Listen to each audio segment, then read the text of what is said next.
नमस्कार। मुद्दे की बात में आप सभी का स्वागत है। मैं हूं आपके साथ गरिमा वाजपेयी। आज बात करेंगे मसला बड़ा, विरोध का अखाड़ा की।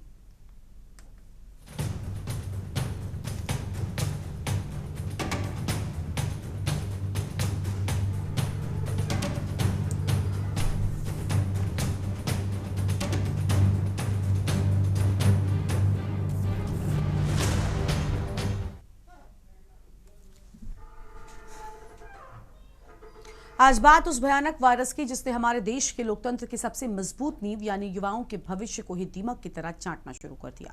मेहनत करे कोई और, तिजोरी भरे कोई और। जी हाँ, आज ये महज एक कहावत नहीं बल्कि हिंदुस्तान के 7.5 करोड़ छात्र छात्राओं की नियति बन चुकी है। जरा सोचिए, जब एक 19-20 साल का युवा रात रात भर अपनी आंखों का पानी सुखाकर अपने माँ बाप के पसीने की कमाई को किताबों में ढालकर परीक्षा केंद्र पहुंचता है और वहां उसे पता चलता है कि उसका सवाल जवाब का पन्ना तो पहले ही चंद रुपयों की बोली में किसी भूमाफिया या सॉल्वर गैंग के हाथों बिक चुका है, तो उस छात्र पर क्या गुजरती होगी। उसके परिवार के उस टूटे हुए सपने का हिसाब कौन देगा।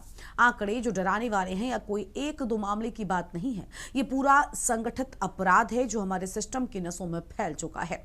बीते 12 सालों का हिसाब किताब उठाकर देखें तो 19 राज्य, 116 से ज्यादा आधिकारिक पेपर लीक के मामले और 7.5 करोड़ से ज्यादा प्रभावित जिंदगियां। 7.5 करोड़ ये सिर्फ एक नंबर नहीं है, ये नीदरलैंड और ब्रिटेन जैसे देशों की कुल आबादी के बराबर वो नौजवान हैं जिनकी आपको बता दें कि उम्मीदों पर पेपर माफिया ने अपने चंद रुपयों के लालच में आकर उन्हें खत्म कर दिया। उत्तर प्रदेश से लेकर राजस्थान और बिहार तक सिस्टम एक ही है और शिकार भी एक ही, देश का ईमानदार छात्र। बात सिर्फ राज्यों के छोटे मोटे बोर्ड्स तक सीमित होती तो भी हम कहते कि क्षेत्रीय नाकामी है, लेकिन हद तो तब हो गई जब देश की सबसे प्रतिष्ठित और सबसे भरोसेमंद मानी जाने वाली केंद्रीय एजेंसियों पर सवाल उठने लगे।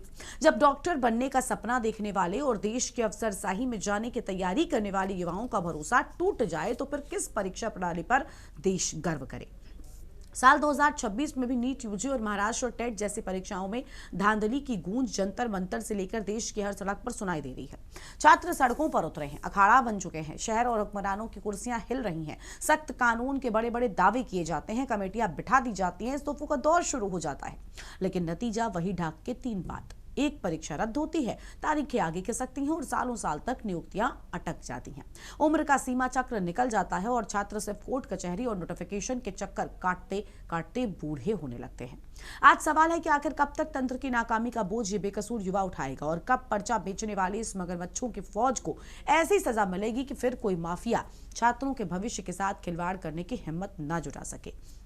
जब तक इस देश का सिस्टम ये नहीं समझेगा कि कागज का लीक हुआ एक पर्चा किसी के सपनों की हत्या के बराबर है, तब तक ये लड़ाई थमने वाली नहीं है और देश के युवा इसी तरीके से परेशान होते रहेंगे। इसी पर आज हम करेंगे चर्चा। खास मेहमान हमारे साथ में जुड़ चुके हैं राजीव बख्शी, बीजेपी नेता, ठाकुर सौरभ सिंह, सपा नेता, उज्जवल पाठक, कांग्रेस प्रवक्ता, विनय कक्कड़, प्रवक्ता अभिभावक संघ की ओर से, अनुग्रह त्रिपाठी, संयोजक शिक्षक महासभा, अभिषेक जैन बिट्टू, प्रवक्ता अभिभावक संघ की ओर से। बहुत स्वागत है आप सभी मौजूद मेहमानों का हमारे साथ चर्चा में आने के लिए। सबसे पहले राजीव बख्शी जी के साथ शुरुआत कर लेते हैं।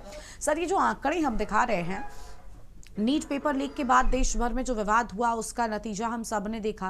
पहले तो कई बच्चों की जान गई थी, उसके बाद फिर एक आंदोलन शुरू होता है, शिक्षा मंत्री के इस्तीफे की मांग होती है, वो सब कुछ अपनी जगह है। लेकिन बड़ी बात यह, उस दिन भी हम ये चर्चा कर रहे थे कि क्या शिक्षा मंत्री के इस्तीफा दे देने से पूरी जो प्रक्रिया है, जो पूरी प्रणाली है परीक्षा की, वो ठीक हो जाएगी। ये तो छात्र भी मान रहे थे कि नहीं होगी। उसके लिए क्या किया जाएगा? नए कानून बनने से क्या सब कुछ ठीक हो जाएगा? जो लीकेज है वो बहुत, मुझे लगता है, निम्न स्तर से लेकर पूरी एक प्रोसेसिंग में उसमें काम करना पड़ेगा, तब जाकर वो कहीं ठीक हो पाएगा। आपको लग रहा है कि जो नए कानून बनेंगे इनसे कुछ बेहतर होगा युवाओं का भविष्य? पहले तो मैं इस एग्जामिनेशन के लीक होने पर मैं अपना अफसोस जताना चाहूंगा, और खास तौर पे जिन बच्चों ने निर्दोष बच्चों की जान गई है, मैं उनके लिए संवेदना व्यक्त करना चाहूंगा। और हाँ, ये एक शायद मेरे ख्याल से काफी एक जटिल समस्या है कि जहां पर हमारे बच्चे इम्तिहानों के लिए तैयारियां करते हैं और साल भर के बाद उनको ये पता चलता है कि उनके पेपर लीक हो चुके हैं, जो कि एक खेद का विषय है।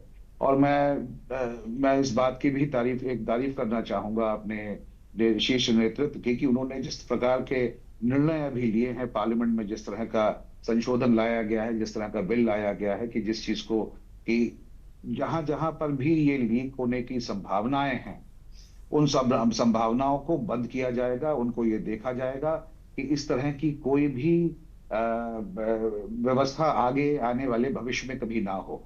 इसके लिए सबसे ज्यादा जो जरूरी मेरे ख्याल से केंद्र सरकार ने जो निर्णय लिया है, जो एक मैन पावर कमेटी बनाई गई है, जिसके अंदर कि उन्होंने प्रोफेशनल्स को उसमें अपॉइंट किया है गया, और जिसमें कि विभिन्न क्षेत्रों से लोग आए हुए हैं, कि जो अभी तक किसी न किसी तरह से, चाहे वो सॉफ्टवेयर का मैटर हो, चाहे वो एडमिनिस्ट्रेशन का हो, चाहे वो इंक्वायरी का हो, इन सब चीजों को ध्यान में रखते हुए मुझे लगता यह है कि आने वाले समय के अंदर इस तरह की कोई व्यवस्था या इस तरह का कोई दुराचार हमारे के साथ नहीं होगा। और सरकार इस चीज के लिए संवेदनशील है, और वो ये चाहती है कि किस तरह से बच्चों का भविष्य खराब ना हो। बट ये भी बात माननी होगी कि ये समस्या आज की नहीं है, ये समस्या आज से 2014 से पहले की है, कि जहां पर ये पेपर लीक और जहां पर ये पेपरों के खरीद फरोख्त की काम होता रहता था। और हाँ, आप ये जरूर कह सकते हैं कि इसमें देर लगी है, बट इस देर का मतलब ये नहीं है कि हम इस चीज के लिए जवाबदेही हमारी नहीं है, और हम इस हाँ, जवाबदेही का जो भी ठीक है। सही और बच्चों के हित में जो भी निर्णय होंगे, वो सरकार लेने में किसी तरह से पीछे नहीं हटेगी। ठीक है। ठाकुर सौरभ सिंह समाजवादी पार्टी के नेता हैं, बहुत स्वागत सर आपका। सौरभ जी, क्या कहना चाहेंगे? ये जो कमेटी बनाई गई है, इसमें मैंने देखा कि जो मेंबर्स हैं, खासतौर पर मुझे लगता है उच्च पदों पर आसीन लोगों को इसमें नियुक्त किए जाने की बात लगातार सामने आ रही, जो भी नाम सामने आ रहे थे। लॉजिस्टिक्स पर भी विशेष ध्यान दिया गया है, क्योंकि प्रिंटिंग प्रेस लॉजिस्टिक्स के दौरान हमने देखा कई बार लीकेज के जो मामले हैं वहां से भी निकले हैं। क्या ये कमेटी वाकई इन सभी चीज़ों को बेहतर कर पाएगी? और जो माफिया है, जो एक पूरा सिंडिकेट एक्टिव रहता है, उस पर क्या लगाम लगेगी? देखिए मैडम, मैं तो यही कहना चाहूंगा, इस कमेटी का इंतजार इतने दिनों से क्यों हो रहा था? आखिरकार जब जो है इतने सारे पेपर लीक हो चुके हैं, तमाम सारी समस्याएं, जैसा कि आप ही के अनुसार लगभग 116 पेपर 19 राज्यों में लीक हुए। इन सभी पेपर लीक होने का इंतजार क्यों हो रहा था? जब ये कमेटी बनाई गई, ठीक है, हम कहीं ना कहीं स्वागत करते हैं, और हो सकता है और उम्मीद के साथ इस चीज को आगे बढ़ाते हैं कि हाँ चलिए, अब की बार जो है पेपर लीक नहीं होना चाहिए। और यही चीज हम लोग जो है पिछले 2 साल से लगातार शिक्षा मंत्री जी का जो है बयानबाजी सुनते आए रहते कि नेक्स्ट टाइम नहीं होगा, नेक्स्ट टाइम पेपर लीक नहीं होगा। और मैंने पहले भी कहा था किसी चीज को लेकर कि जैसे कि वायुसेना के द्वारा इन्होंने बोला था कि हम पेपर पहुंचाने का काम करेंगे, तो मैंने ये सवाल उठाया था कि वायुसेना के पहुंचाने से पहले, और हो सकता है जहां पेपर पहुंचाए जाएं या जहां से पेपर तैयार किए जा रहे हो, तमाम सारे ऐसे पार्ट होते हैं कि जिन जगह से पेपर लीक होने के तमाम सारे चांसेस है। और कहीं ना कहीं आप ये भी मानिए कि जिस सरकार में, जिस पार्टी के सरकार में लोग बैठे हुए हैं, जो लोग पेपर लीक करने में पकड़े जाते हैं, वो कहीं ना कहीं उनसे सम्मिलित उनके नेताओं के साथ फोटो पाई जाती है। 2024 में भी वो लोग पकड़े गए थे, उनकी गिरफ्तारी हुई, गिरफ्तारी होने के बाद 6 महीने बाद वो छोड़ दिए जाते हैं। किन व्यवस्थाओं के साथ वो पकड़े गए थे, किन धाराओं में पकड़े गए थे, ये कुछ नहीं है। लेकिन हम इस कमेटी का या नया बिल संशोधन लाए हैं, तमाम चीजों का स्वागत के साथ और इस उम्मीद के साथ आगे बढ़ते हैं कि अगर आप कुछ कर रहे हैं तो बेहतर करिए, क्योंकि ये सिर्फ जैसा कि आपके अनुसार 7 करोड़ 7.5 करोड़ सिर्फ बच्चे ही नहीं, उनसे जुड़े हुए जितने भी माता पिता परिवार और सभी लोग प्रभावित होते हैं। लगभग 25 से 30 करोड़, 1/4 आबादी हमारे देश की प्रभावित हो जाती है जब इस तरीके से शिक्षा और कहीं ना कहीं जो है स्टूडेंट और जितने भी छात्र छात्र हैं, जितने भी इन चीजों से परेशान होती हैं, तमाम सारे ऐसे गरीब लोग होते हैं जिनके बच्चे जब वो पढ़ने भेजते हैं अपने बच्चों को शहरों में, तो आप ये समझिए लोग अपने अपने गहने गिरवी रख देते हैं, अपनी जमीनों को गिरवी रखते हैं, तमाम तरीके की परेशानियों को करके। और जब ये पेपर लीक हो जाता है तो कई सारी व्यवस्थाएं उन सभी के पूरे परिवारों की डगमगा जाती हैं। हम समाजवादी लोग, हम सिर्फ ये उम्मीद करते हैं कि आगे आने वाले समय में लगातार, देखिए आप एक साल आप ये पिछला उठा के देख लीजिए, ना जाने कितने जो है प्राइमरी स्कूल वगैरह तमाम स्कूल बंद कर दिए गए। आखिर उनकी क्या जिम्मेदारी बनती थी? सरकार कोई जिम्मेदारी नहीं। अगर जिस तरीके से जब अभी आप जंतर मंतर की बात चल रही थी, जंतर मंतर में जब आंदोलन शुरू होता है, जब शिक्षा मंत्री को बाद में आपको इस्तीफा जब मजबूरन दिलाना पड़ा, तो उससे अच्छा है कि जब आपके ऊपर बात आने लगी, जब प्रधान सेवक की बात उठ गई कि अब इनको इस्तीफा देना होगा, जब सोनम वांगचुक जी को उठा लिया गया था, उसके बाद उनपे बात आ रही, तब ये जाके इस्तीफा हो जाए। तो भाई फर्स्ट डे से जब आप अपनी गलती मान रहे हैं, जब आप अपनी गलती मान लीजिए, अपनी जवाबदेही दीजिए, बयानबाजी आ जानी चाहिए। इतना देन प्रधान सेवक को क्यों हो जाती है? और कहीं ना कहीं आप ये मानिए, जो अब चर्चा देश देन में पर है, जंतर लेकिन मंतर देखिए पे जो देखिए देखिए छात्र जनता छात्राएं की बैठे बात, हुए थे, युवाओं की बात जिन आखिरकार स्टूडेंट सरकार के को रोज माननी पड़ी। बापों की नींदें उड़ गई थी, तब ये आगे आए। ठीक है, तब जब इनकी जब बयानबाजी आई, राजनीतिक दल जब भी आ आज गए तक कि भाई रात में उनको भी 12 लगने बजे लगा इन्होंने कि अब कभी तो जो ये है अब अपना तो ये लाइव नहीं राजनीतिक आए थे। मुद्दा बनता जा रहा है। ठीक है, ठीक है, मैं लौटती हूँ। उज्जवल पाठक नहीं, जी को। राजनीतिक मुद्दा नहीं, ये शिक्षा का मुद्दा है। और कहीं ना राजनीति लेकिन के लोग जो राजनीतिक सरकार में दलों ने बैठे होंगे, समर्थन उनका दिया, सवाल उसके होगा, बाद उनकी जो चीजें जिम्मेदारी और हुई वो उनकी सब जवाबदेही राजनीतिक होती ही है। नजर आ रहा था। ठीक है सर, मैं लौटती हूँ आपके पास। उज्जवल पाठक जी हैं, प्रवक्ता कांग्रेस पार्टी की ओर से, बहुत स्वागत है आपका। उज्जवल जी, क्या कहना चाहेंगे? आरोप राहुल गांधी पर खासतौर पर बहुत लगे, हालांकि राहुल गांधी ने इस मुद्दे को सड़क पर भी उठाया और सदन में भी जोर शोर से उठाया। कांग्रेस पार्टी लगातार उसके लिए लड़ रही है, लेकिन इस पूरे मामले को राजनीतिक रंग दिया जाना, ये कहना आपको नहीं लगता कि कहीं ना कहीं एक बेनिफिट ऑफ डाउट मिल जाता है कि आप क्योंकि सही के साथ खड़े हैं, अब क्योंकि वो मुद्दा उस वक्त चल रहा है, देश में आंदोलन चल रहा है छात्रों का, अगर दल बोल दे तो वो राजनीति हो गई? देखिए गरिमा जी, यहाँ बात सत्य असत्य की नहीं है, यहाँ बात छात्रों के हित की है। छात्रों के यहाँ दो हित सामने आए जिनको माननीय नेता प्रतिपक्ष राहुल गांधी जी ने उठाया। पहला, सर्वप्रथम की इस देश की परीक्षा व्यवस्था, इस देश में जो परीक्षा व्यवस्था जो संस्था कराती है, जो मंत्रालय कराते हैं, वो छात्रों के प्रति, जनता के प्रति पूर्णतः जवाबदेह हों। यदि ऐसी किसी प्रकार की लापरवाही सामने आती है तो नैतिक रूप से आपको जवाबदेही लेनी पड़ेगी और अपने आपको स्वयं पश्चाताप करते हुए इस्तीफा देना पड़ेगा। उसमें इतने बड़े आंदोलन की आवश्यकता नहीं होनी चाहिए। दूसरी चीज, अगर छात्र आंदोलन करते हैं, मांग करते हैं एक अकाउंटेबल, एक क्रेडिबल एग्जाम सिस्टम की, एक बेहतर शिक्षा प्रणाली की, तो उन छात्रों को बर्बरता पूर्वक लाठियों से मारा जाता है, पैलेट गन से मारा जाता है, AK-47 की से मारा जाता है, आंसू गैस के गोले छोड़े जाते हैं। कई छात्र, आप राम मनोहर लोहिया अस्पताल दिल्ली चली जाइए, अभी 200 से 300 छात्र वहां भर्ती हैं और जीवन मरण से जूझ रहे हैं।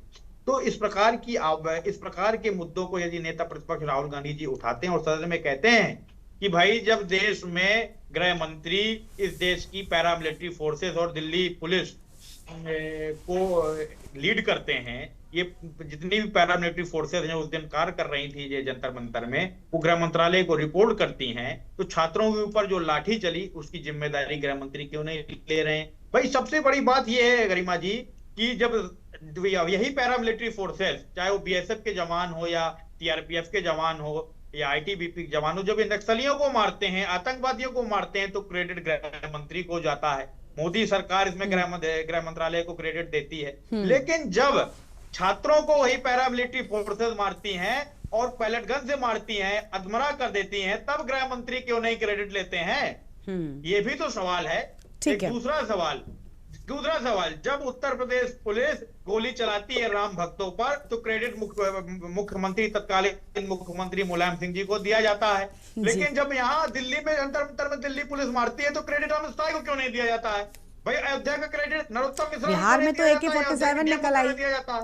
हाँ, ठीक है। जनता पूछ रही है सवाल कि भाई, इस प्रकार का दोहरा बर्ताव क्यों अपनाया? मैं राजीव जी से इस पर जवाब लूंगी। ठीक है, ठीक है, राजीव जी से इस पर जरूर जवाब लेंगे, लेकिन उससे पहले और मेहमान जुड़े हुए हैं, पहले उनको हम जोड़ते चलते हैं। विनय कक्कड़ जी हैं, प्रवक्ता हैं अभिभावक संघ की ओर से, बहुत स्वागत सर आपका। सर देखिए, राजनीतिक दलों का अपनी बात कहना, वो सदन में भी बोलेंगे और सड़क पर भी आपके साथ जरूर खड़े हो जाएंगे, लेकिन आपको लग रहा है कि ये जो नई कमेटी गठित हो रही है, छात्रों ने जो पूरी एक लड़ाई लड़ी, भले ही अभी धरना खत्म हो गया है, हालांकि अब अलग अलग चीजें सामने आ रही हैं, कुछ छात्रों को पकड़ा भी गया है, कोर्ट कह रहा है कि जिन पर पहले से FIR है उनको मत छोड़िए, तो इस पर CJP कह रही है कि हम अगर ऐसा कुछ होता है तो फिर से आंदोलन करेंगे। आंदोलन अपनी जगह, लेकिन क्या असल में स्थिति में कोई बड़ा बदलाव आएगा? क्या चीजें ठीक हो जाएंगी इस पूरी कमेटी के गठन के बाद? मुझे नहीं लगता गरिमा जी की चीजें ठीक हो जाएंगी इस कमेटी के गठन होने के बाद, क्योंकि क्या समाधान हो सकता है, एक बार ये भी बताइएगा जरूर, जो आपको लगता है होना चाहिए। समाधान है रूट कॉज एनालिसिस, जड़ में क्या है। आप सोचिए, अगर पेपर बिकता है लीक होके, तो उसका खरीदार कौन है? ये मंडी तभी बनती है जब वहां पे बेचने वाला भी हो और खरीदने वाला भी हो। ये सिचुएशन क्यों है हमारे देश में कि हर चीज जो है कमर्शियलाइज हो चुकी है। अपने बच्चे को करियर पाथ पे दौड़ाने के लिए पहले हम NTA की जब पेपर दिलवाते हैं, कितनी मोटी फीस देते हैं हम एक एंट्रेंस का एग्जाम देने के लिए NTA को। NTA की जिम्मेदारी तो वहां से शुरू हो जाती है कि जब आप फीस वसूल रहे हैं और मोटी फीसें वसूल रहे हैं, 2-3 हज़ार रुपए लेते हैं एक टेस्ट कराने के, और उसके बावजूद भी वो इंटेग्रिटी नहीं अगर डिलीवर कर रहे, तो ऐसी एजेंसीज और ऐसे इंस्टीट्यूट्स के ऊपर सरकार क्या कर रही है, बिल्कुल सवाल उठाए जाएंगे, प्रशासन पे भी और शासन पे भी। और उस पे लीपापोती कर देना राजनीतिज्ञों का काम है, वो अपना काम कर रहे हैं। लेकिन हमारा समाज किस तरफ जा रहा है? जो बच्चे डॉक्टरी करने निकल रहे हैं, क्या वो डॉक्टरी के या चिकित्सक के उसी बेस को लेके चल रहे हैं कि मुझे समाज की सेवा करनी है, या उनका एम है कि मेरे को 1 करोड़ में डॉक्टरी करनी है, उसके बाद मुझे 5 करोड़ रुपए कमा के क्लिनिक बनाना है, फिर उसके बाद मल्टी स्पेशलिटी हॉस्पिटल बनाना है, और इस प्राइवेट सेटअप को कमर्शलाइज करने को और आगे बढ़ाते जाना है? क्या अभिभावक भी इसी सोच के साथ बच्चे को प्रोत्साहित कर रहे हैं कि आप डॉक्टरी करिए ताकि आप देश समाज की सेवा कर सको, या आप मोटा धन इकट्ठा करके हमारे परिवार को आर्थिक रूप से सरदृढ़ कर सको? ये जो खरीदने बिकने लीक होने की बातें हैं, ये समाज में कहां से पनप रही हैं? ये मंडी कैसे बन गया, ये बाजार कैसे बन गया जहां पे पेपर तक जैसी वस्तु जो है लीक होके बिक रही है? और जो चीज बिकेगी उसको, उस प्रोडक्ट को क्रिएट करना और उसके लिए मार्केट ढूंढना, तो ये व्यापार का हिस्सा है। तो अगर शिक्षा व्यापार बन चुका है, इसका बाजारीकरण हो चुका है, तो रूट कॉज वो है कि हर चीज प्राइवेटाइज हो चुकी है। आपके पास दाम है तो आपको हर चीज मिल जाएगी, आपके पास पेपर भी मिल जाएगा, पेपर क्रैक करने का तरीका भी मिल जाएगा, उसके बाद ठीक है सर, ठीक है, मैं लौटती हूँ आपके पास में, लौटूंगी मैं आपके पास में, और अपनी चर्चा को हम विस्तार से आगे बढ़ाते हैं। एक छोटे से ब्रेक का वक्त हो रहा है, कहीं मत जाएगा, फौरन हाजिर होंगे। आप देख रहे हैं के न्यूज, खबरों का सारथी।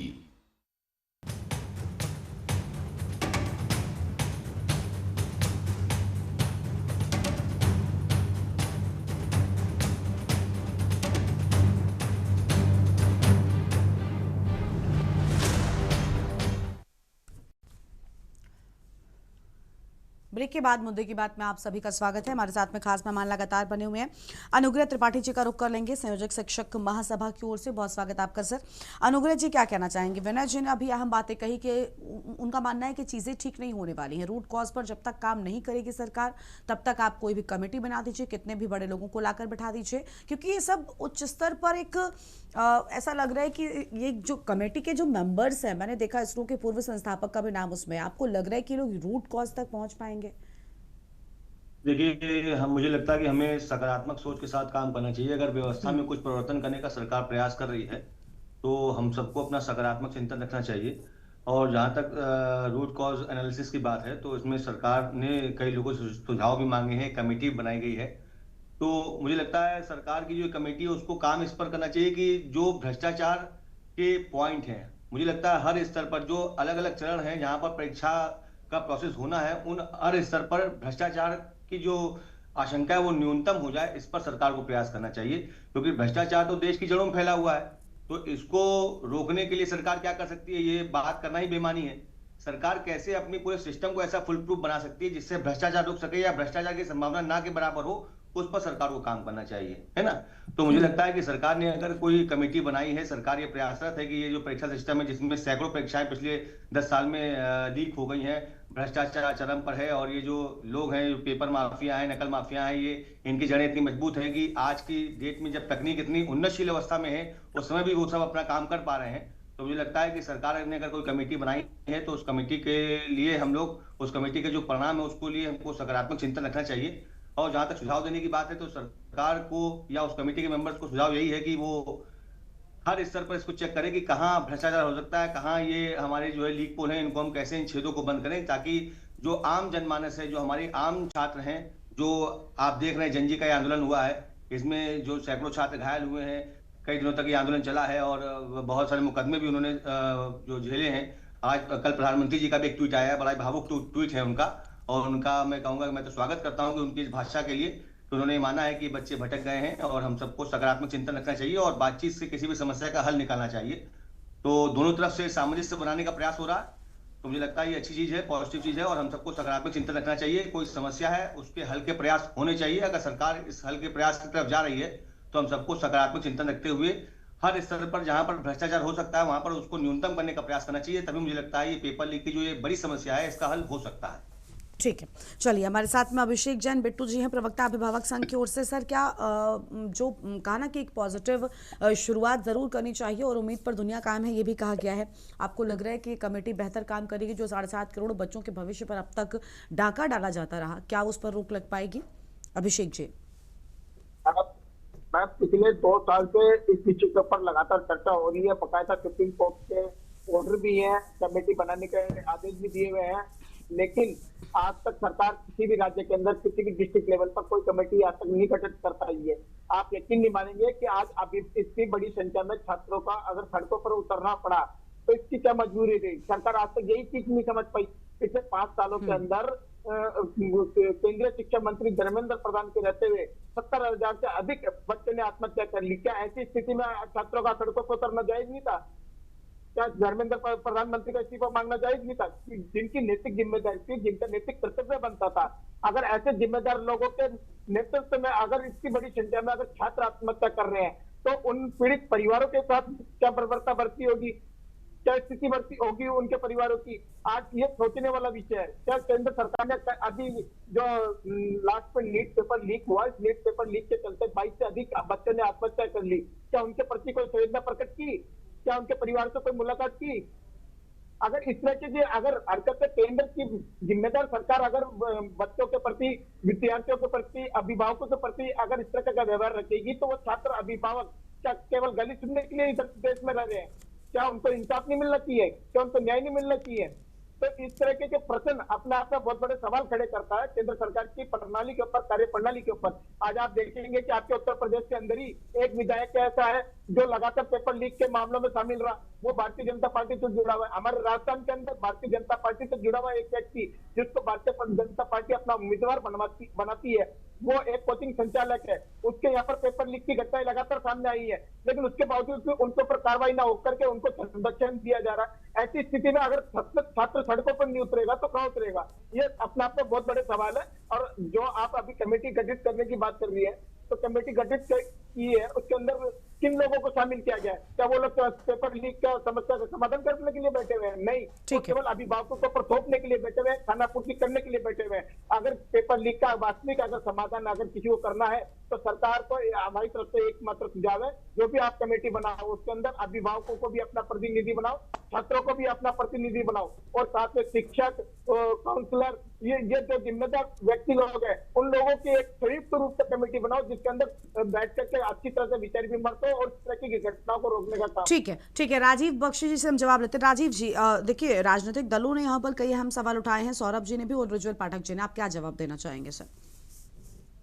देखिए, जो चीज गलत हुई है उसको तो मेरे ख्याल से सरकार ने और हम सब इसको एक्सेप्ट करते हैं, और जहां तक कि इस चीज के ऊपर सुधार लाने की और बदलाव लाने। ठीक है अभिषेक जी, उनको सुन लेते हैं हम। अभिषेक जी, हाँ बोलिए आप। राजीव जी आवाज मिल रही है आपको?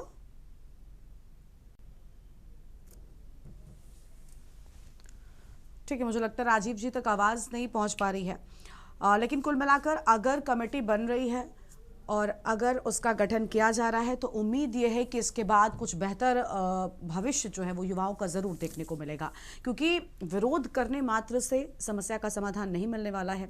अगर सरकार की ओर से कोई इनिशिएटिव लिया गया है तो ये उम्मीद की जानी चाहिए और कुछ वक्त भी दिया जाना चाहिए कि आने वाले वक्त में ये कमेटी कैसे काम करती है और इन बच्चों के भविष्य पर पड़ रहे डाके पर कैसे रोक लगती है। इस कार्यक्रम में इतना ही। आप देखते रहिए न्यूज़ इंडिया। नमस्कार।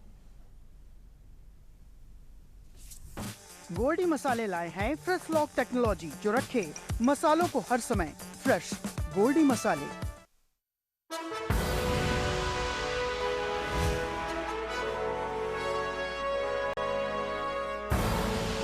आप देख रहे हैं के न्यूज़, खबरों का